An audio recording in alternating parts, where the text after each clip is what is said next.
If you've ever wondered why some videos explode with views while others struggle to even get noticed, it all comes down to these three critical elements. And we're going to talk about those. So let's jump right in. First thing, and without question, one of the most important things, and the reason it's so important is because of the metrics and of the things that YouTube looks at is two things that are really, really important. Click through and the time on the channel, right? The time on the video, how much time people are spending watching it, right? So you've got to first get that click through. So the number one thing I think people take too little time with is their thumbnail, right? We need thumbnails that pop, okay? They need to have some bold, clear text on them. Yeah, I typically want to keep them under 5 words, 10 at the very most, readable, big words that are readable on mobile, the right font that's easily readable, high contrast colors, right? If you're trying to get people to really look at what you have to have that standout. You have to have that contrast.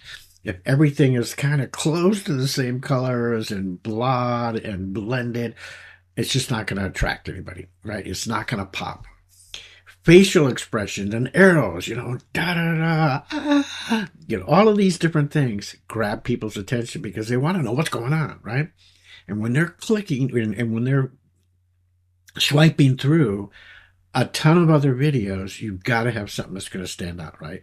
You got to have big words. You got to have high contrast. You got to have good facial.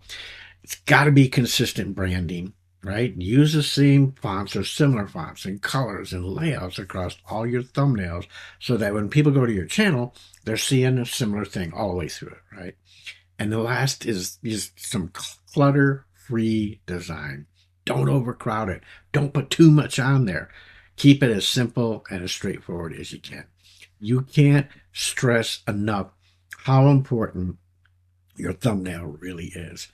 Make it exciting, make it fun, make it something that people look at. Look at me, long haired and, dental work being done. All of these different things don't matter. You want to grab them. You want to let them see something because if they continue to scroll through it and swipe through it, you're not going to hit that first one and people aren't going to watch it, right? So that's the first one. The second one is your title and description, okay? You've got to make sure, and too many people do this, and I didn't realize it when I first started doing a lot of YouTube videos, just recently, in fact. You don't want whatever's on your YouTube thumbnail to be the same as the title, right? You want those two different things because they're doing two different things. That thumbnail has got to be text that's short, to the point, and grabbing, right? That pops out. Your title, you want to be SEO optimized, right? So the title and the description needs to be keyword driven. Get away from the clickbait stuff. Just stay honest. If your title promises something, you need to deliver what that is, right? You need to deliver what it is. And on the description, you're going to optimize it. Include your main keywords in the first 100 characters, add 2 to 3 secondary keywords, and always write naturally. Just don't do keyword stuffing. I see this all the time where people make their description just a ton of keywords, right? They figure out what their keywords are, and then they just stuff it with keywords. Don't do that, okay? Add timestamps and links, and make sure that you're using long tail keywords, related terms that naturally throughout your description to boost discoverability, right? I would also go into your settings on your YouTube channel and create a standard description, if you will, with all the links that you want in there, and that so it save you some time so that when you upload a video, all of that stuff will be there, and all you got to do is work in that first description.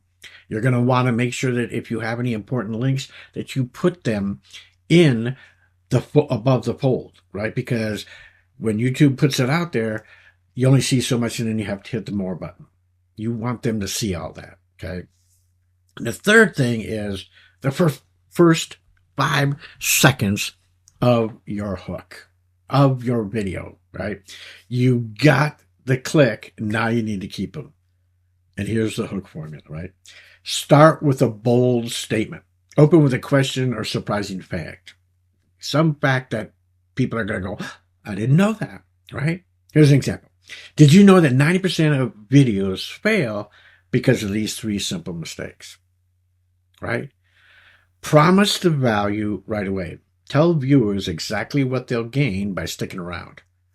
I'm going to show you the secrets top creators use to get more views, right? So you're grabbing them and then you're giving them a reason to hang around, right? And last but not least, quick visual change. Use a quick cut or graphic within the first 5 seconds to re-grab attention, right? Engage with a question, pulling them in immediately. Have you been making these mistakes? Let's jump into it, okay? Now, these three things, I promise you, if you get great at these three things, your whole experience on YouTube and your videos will start to really pop and gain that engagement and that attention that they need.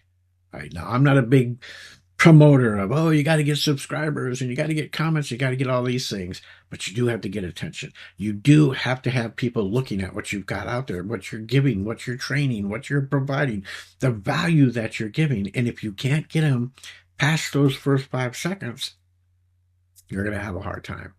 And what you do from there is a different video, okay?